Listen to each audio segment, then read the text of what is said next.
everyone, and today I'm going to be doing a video discussing sensory issues in Tourette syndrome.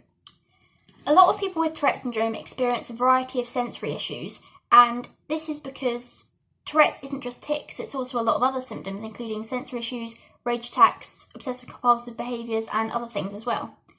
So, for example, we might experience sensitivity to sight, sound, smell, taste, textures, or pretty much any other type of sensory input. It's pretty much depending on the individual. So with sight, it's quite complex because there's a lot of different visual sensitivities that people with Tourette syndrome can have, and I'm going to go through some of them now.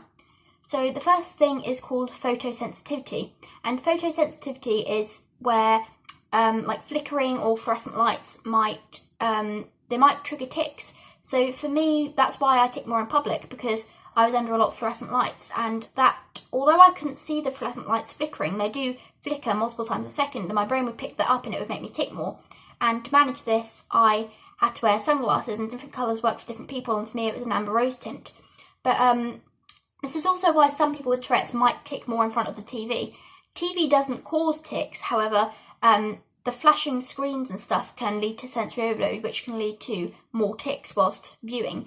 And that's why some people find it useful to maybe wear sunglasses or sit back a bit or view in a well-lit room, or maybe just take breaks when watching TV, because some people do tic more because of the sensory input and all the flashing images and stuff. Another thing I think is important to talk about with like light sensitivity is Irlen Syndrome. It's also known as scotopic sensitivity syndrome, and it's a condition that is really common in people with Tourette's, although it isn't well known of. It's basically where bright lights can cause visual distortions in text, and that's why some people may tic more when reading. And it can also cause hyperactivity, tiredness, agitation and anxiety under fluorescent lights or bright lights. And with Irlen syndrome, you can manage it through, first of all, coloured overlays. Some people use coloured overlays when reading to improve reading speed and ability and also reduce tics whilst reading. But most people use the glasses because the glasses reduce the headaches and the other symptoms as well as the tics, because it's a common tic trigger. So to get assessed for the glasses, because everyone has a different colour for their neurotype, you have to either see an Irlen practitioner or you can see a optometrist who can do the intuitive colorimeter test. But some people do find it useful if they can't find these specialists. They find it useful to just maybe look around in a sunglasses shop, try different ones on and see what calms your nervous system. Because for me, it was, as soon as I put my glasses on for the photosensitivity, my whole body relaxed. And I could feel it because the predominantly sensation to tic just melted away, literally. So, yeah, and there's also websites such as Read123 and Happy Eye Glasses that sell coloured lenses, and you can look at that as well. Some people also get distressed under bright lights, or sometimes people become overwhelmed with lots of patterns or neon colours and stuff, which is common in people with Tourette's as well.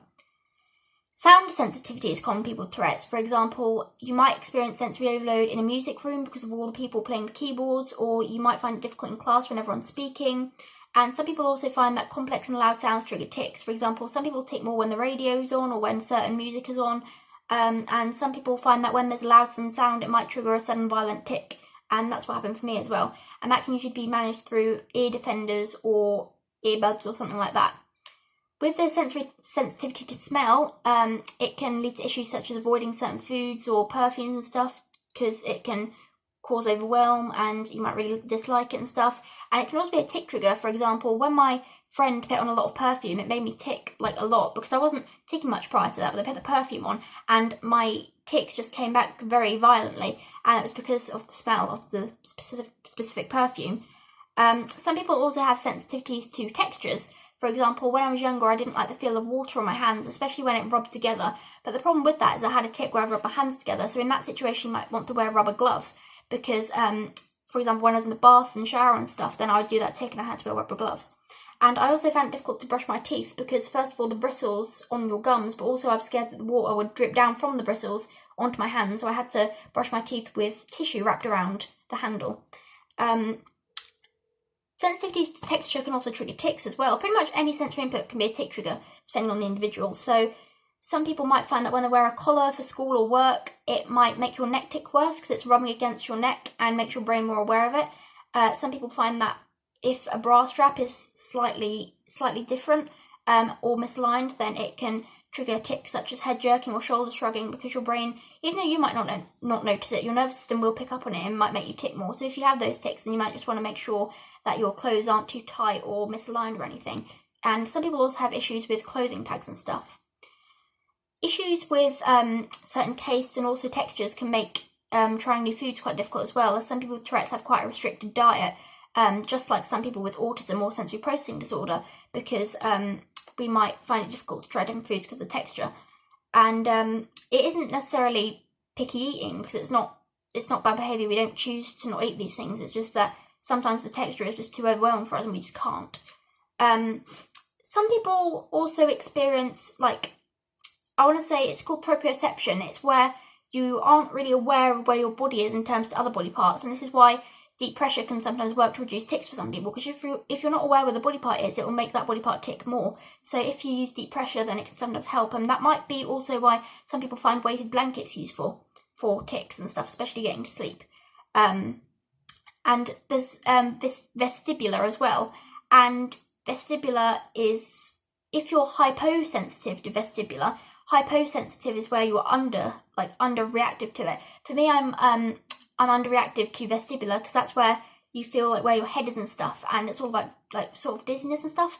So for me, that's why sometimes I'll rock back and forth a lot, because when I rock back and forth, it's very calming for my nervous system, and that's part of my sort of underactive vestibular sense, which is also common in people with autism, which is why a lot of people with autism rock back and forth as well. But sensory issues are common in both conditions. And also with sound sensitivity, some people have a condition called misophonia, which is where you might react to things such as chewing or tapping, and it might cause extreme distress, rage attacks, and might also make tics worse. And a lot of people find that their tic attacks are triggered by it as well. And some people also have trigger words, and if you have misophonia, sometimes if you hear someone say a trigger word, it can trigger a rage attack or extreme distress or anxiety. And that's also why some people with Tourette's have trigger words as well. It's all to do with sensitivity to sound and stuff. Because I know some people where if you say certain words, it will make your tics worse or trigger a tic attack, which is unfortunate, obviously, because it might happen in everyday conversation, which will cause a massive issue. But unfortunately, some people also find it funny to trigger other people's symptoms by saying their trigger words or triggering them, which it really isn't funny, because I don't see why it's funny to cause someone distress like that. It shouldn't be funny. But yeah, I think that's mainly what I want to talk about today, and I think it's important, especially if you're in school or work, to have somewhere where you can go if you experience overload and stuff. For me, it was the Pupil Support Centre or Student Support. And I think it's also important to find ways to manage these sensory issues, such as ear defenders, sunglasses, making sure you're wearing comfy clothes, or just anything along those lines. And yeah, some people find therapies useful, such as occupational therapy or Handle therapy. Handle stands for Holistic Approach to Neurodevelopment and Learning Efficiency, and yeah, some people find that useful to address the symptoms. So I hope this video helped. If you have any questions about sensory issues in Tourette's, then you can drop them down in the comments.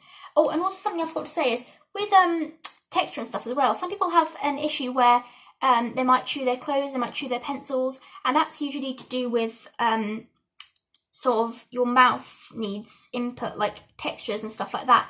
But it's oral seeking, and that's why some people use chewy gems, chew necklaces, or stuff like that. So if you or someone you know is chewing on a lot of things, it might be useful to try one of those necklaces, because I used to use one of those as well. And it can also sometimes be useful to help vocal tics as well, because for me, I found that sometimes chewing on something would help, but usually it was more chewing gum, because chewy gems for vocal tics didn't help that much for me personally. It was mainly the gum, because the gum gets into the back of the mouth and stuff, and it was calming and reduced the tics, especially the vocal tics. So I hope this video helped, and I hope that it's given you some information that you find useful. So thank you for watching. Bye!